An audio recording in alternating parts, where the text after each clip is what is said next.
Hampir mau dapat kan? Tadi kan 20/30. Ibu baru 19 dia udah. Iya, Bu. Jadi sebenarnya butuh konsentrasi juga. Baik, Bu. Hitungnya. Grogi, Bu. Iya, grogi ini. Iya, GG, Bu. Nanti. Nah, jadi ritmenya harus kita tahu gitu ya, mau seperti apa. Kalau saya sih biasanya pakai yang hitungan tadi, supaya ini hitungannya bisa teratur, jadi nggak terlalu cepat kita ya, perawatnya saking banyak energinya cepat itu bayi udah mengembang dadanya karena terlalu banyak udara yang masuk. Jadi supaya sesuai seperti itu. Next apa lagi? Hentikan ventilasi bertahap jika bayi mulai bernapas normal atau tidak mengap-ngap dan atau menangis kuat, maka lakukan asuhan resusitasi. Jika bayi bernapas mengap-ngap atau tidak bernapas, melanjutkan tindakan ventilasi. Nah, ini kita lakukan penilaian ke bayinya. Bayinya ada bernapas menggap-menggap atau tidak ya. Terus pernapasannya sudah normal atau enggak. Misalnya kalau sudah normal maka lakukan asuhan pre-resusitasi. Coba lihat di dalam diagram itu asuhan pre-resusitasinya yang seperti apa? Yang diagram yang saya share warna hijau itu. Nah, ini kita anggap bayinya masih megap-megap ya. Maka kita lanjutkan lagi tadi siklus 20 kali dalam 30 detik. Nah, seperti itu. Ya. Kemudian kita masuk ke kompresi. Iya, ke kompresi lagi. Iya, Ya, baca. Siapkan petugas 2 orang untuk melakukan VTV dan kompresi dada. 23 mengatur posisi 1 petugas berada pada Kepala. Cuman pada aja. Pada kepala. Petugas 1 di kepala, yang kedua kompresi. Ya kan? Lakukan penilaian pada dada dan Coba menempatkan Evelyn sebagai ini Perawat 2. perawat. Nah, Evelyn yang ngasih ini Ventilasi. ventilasinya.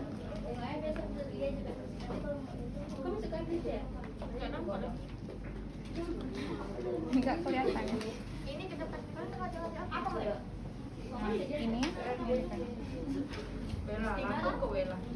ini harus, nah ya, tertutup semua ya.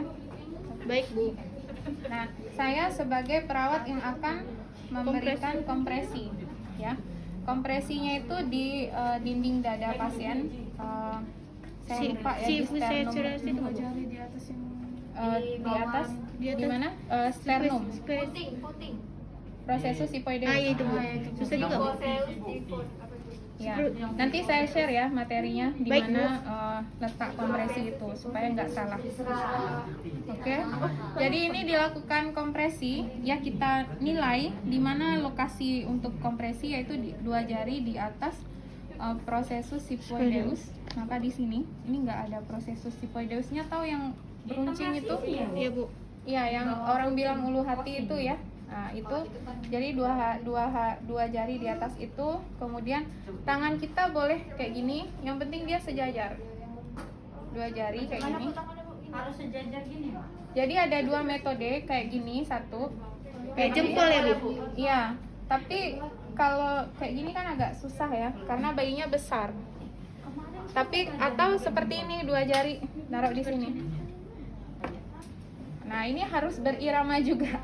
2 ya Bu tangannya? Ya, 2 tangannya. Kalau satu nggak cukup untuk mengcovernya. Jadi apalagi selanjutnya? Lakukan penilaian pada dada dan menempatkan tangan dengan benar atau petugas yang melakukan kompresi dada. Tempatkan sungkup wajah secara efektif dan memantau gerakan dada. Tarik Oke. garis rail di antara 2 puting susu. Letakkan jari tengah dan manis di sebelah jari telunjuk. Pindahkan ketiga jari tersebut ke tengah sternum. Oke, itu posisinya ya. Posisi kita melakukan kompresi. Selanjutnya, Posisi jari tegak, angkat jari telunjuk, pertahankan jari tengah dan jari manis. Melakukan kompresi dada dengan kedalaman 1/3 diameter antero-posterior dada. Lama penekanan lebih pendek dari lama pelepasan curah jantung maksimum. Jadi ini kita tekan dengan kedalaman 1/3 diameter antero posterior. Berapa ya ini diameternya? Ya kita perkirakan itu 1/3 ditekan. Ini sebenarnya keras, ada saya aja nggak lulus ya, karena ini butuh tenaga juga. Jadi kalau ada Phantom yang punya ampere meter yang yang bisa kasih penilaian kita betul apa enggak menekannya, kedalamannya. Jadi ini tergantung kedalamannya harus tepat. Terus kita harus kuat dan tahan lama juga. Ya. Jadi kalau perawatnya ngerasa nggak sanggup kompresi karena itu butuh tenaga, lebih baik mundur gitu. Ya. Tapi kalau tidak ada pilihan ya kita harus ngelakuin. Nah, kita kompresi, tangan kita tuh nggak boleh lepas dari dinding dada. Kan ada hitungannya 30 kali ya, 2/30 siklus nggak di situ? Lakukan tindakan ventilasi 3 kompresif dan 1 ventilasi dalam 2 detik. 3/1. Jadi setiap satu kompresi tekan, terus tuh 2, 3, 1. Nah, ini nggak boleh lepas. Jadi tuh 2, 3. Nah, jadi tangan kita tuh 2, 3, nggak boleh ya kayak gitu, harus tetap nempel di sini. Itu ketekan banget ya. Iya, memang ketekan. Saya juga pernah coba di Phantom yang memang untuk resusitasi, itu sebenarnya dalam ya, cukup dalam. Karena ini kita nggak bisa memperkirakan betul nggak kedalamannya, tapi kedalamannya harus 1/3 dari diameter antero posterior. Itu antero tuh bagian lateral dengan posterior. Jadi sedalam ini. Ya, ini dadanya, berarti harusnya segini. Ya, sedalam itu harusnya. Ibu, Harusnya. kan kami Oscarnya satu sendiri, jadi kayak mana tuh Bu? Kan satu mau Mungkin ada satu orang yang standby di RJP itu. Nanti kalau dibutuhkan untuk ventilasinya, itu tinggal kode aja, sama izin sama pengujinya. Gitu. Baik Bu.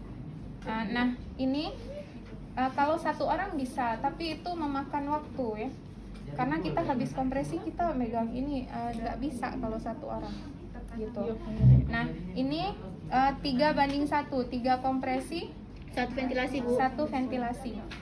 Dia satu orang juga bisa, seingat saya ya, 30 kompresi, 2 kali ventilasi. di sini Saya ingat. 90 kompresi plus 30 ventilasi Bu. Jadi 120 kali 1 menit. Dalam 1 menit. Itu 2 orang yang seperti itu. 2 orang. Makanya 3/1 kan. Iya Bu. Kalau satu orang, seingat saya 30 kompresi, 2 ventilasi. Nanti kita cek lagi ya. Lakukan 30 detik 15 menit. Sekarang ngikutin SOP-nya aja. Iya Bu. Oke, ini 3/1. Dalam totalnya berapa tadi? 120 dalam 1 menit. 120 per menit. Per menit. Berarti 120 kegiatan itu harus kita lakukan dalam 1 menit.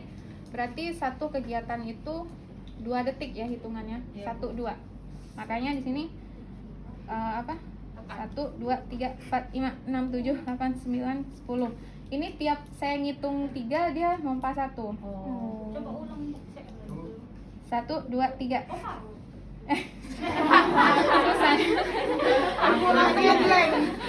Kaget itu. Iya. Nanti Evelyn berarti mompanya pas di 2, 6, 9 kelipatan 3 ya. 1, 2, 3, 4, 5, 6, 7, 8, 9. Belum 9. 3, 2, 9. Semangat Bu Evelyn. Ya semangat, saya juga udah lelah telunjuk. Semangat Bu. Ya, jadi ini kita coba ya, kita 1 menit ya Evelyn. Sabar Bu. Stopwatch lagi kan? Oh ya, coba 1 menit ya. 1, 2, 3. 1, 2, 3. Tuh 2, 3. Tuh 2, 3. Tuh 2, 3. 4. Berapa tadi itu? 9 Bu. 9. Tadi yang ke-6. Ya, yang ke ulang ya. 1, 2, 3. 1, 2, 3, 4, 5, 6, 7, 8, 9, 10, 11, 12, 13, 14, 15, 16. Dia tuh nggak susah ngitung, harusnya angka, iya, pakai hitungan satuan aja, nggak pakai belas-belasan. Coba ya kita ulang kalau Pakai 1 enam, sampai 10 aja Mbak. iya. Evelyn Benar aja pas ngitung. 369 aja. Tepuk tangan. Dia itu tadi udah kayak gitu. Nah, Iya. ulang. 1, 2, 3. 1 2 3 4 5 6 7 8 9. 1 2 3 4 5 6 8 9. 1 lepas ya, lepas. 1 2 3 4 5 6 7 8 9. 2 3 4 5 6 7 8 9. 2 3 4 5 6 7 8 9. 1 2 3 4 5 6 7 8 9. 2 3 4 5. Saya Bu, udah ngos-ngosan ya, Bu? Iya, capek loh. Baik pura-pura aja Pak capek ya, Bu, Iya, ternyata. iya, memang capek. Saya aja RJP dewasa saya nggak lulus karena kekuatan saya kurang. Jadi memang butuh tenaga. Ekstra ya, Bu? Makasih ya. Kalau dewasa yang ini ya. Iya, yang kayak gitu. Saya kalau dicek di pentemnya kurang ya karena tenaganya kurang. Baik, Bu. Oke. Nah, selanjutnya apa? Tindakan pasca resusitasi berhasil. Lakukan asuhan Dulu, pasca Lakukan asuhan pasca resusitasi 32. apabila bayi sudah mulai 32. bernafas normal dengan melakukan pemantauan secara seksama pada bayi pasca resusitasi selama 2 jam. Apakah bayi sianosis? Jaga bayi tetap hangat dan kering. Jadi tadi setelah kita satu siklus selama 1 menit ya, itu kita melakukan 120 yaitu 90 kompresi dan 30 ventilasi. Bu. Itu dilakukan dalam 1 menit. Nah, setelah itu kita lakukan penilaian kepada bayinya. Kalau bayinya sudah mulai bernapas dengan baik, kemudian denyut nadinya Membaik. sudah membaik, ini boleh di cek pakai stetoskop ya. Di denyut nadi apikalnya di sebelah kiri ya, di apex jantung. Nah, di sini akan terdengar denyutannya ya. Kita juga bisa ngerasain denyutannya itu, tekanannya ya. Nah, itu kita dengar. Kalau dilihat detik berapa, harusnya dia sudah di antara 60 sampai 100 kali. Tidak boleh beradi, tidak boleh taki, tidak boleh takikardi ya. Baik, Bu. Nah, kalau sudah normal kondisi bayinya, denyut nadinya sudah bagus, pernapasannya juga sudah bagus, maka dilakukan asuhan pasca resusitasi, yaitu dengan cara ini bedong bayinya dibenerin ya, karena ini nggak bagus, nggak rapi. Dihangatkan bayinya.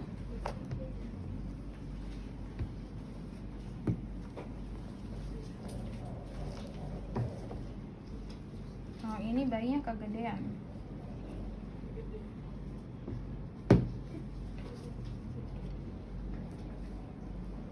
Kepalanya kayak mau lepas gitu. Hampir, Bu.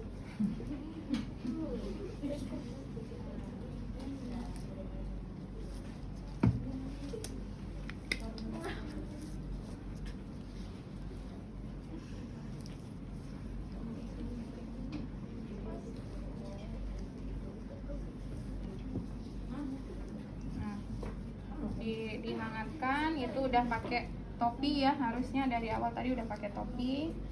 Terus bayinya dihangatkan dan sambil kita mengevaluasi reaksinya. Ya, reaksi bayi tersebut. Ini enggak cukup. Kegedean ya. Iya, Bu.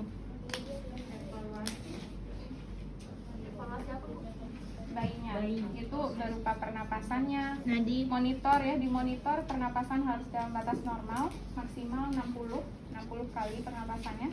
Terus kalau nadi itu 60 sampai 100. Ya, 60 sampai 100. Sampai 160 ya. Nadinya ya, Bu. Nadinya. Kalau bayi baru lahir. Nadi 100 sampai 100. Kemudian saturasinya juga bagus, saturasi oksigennya. Itu apa yang kita harapkan di atas 95.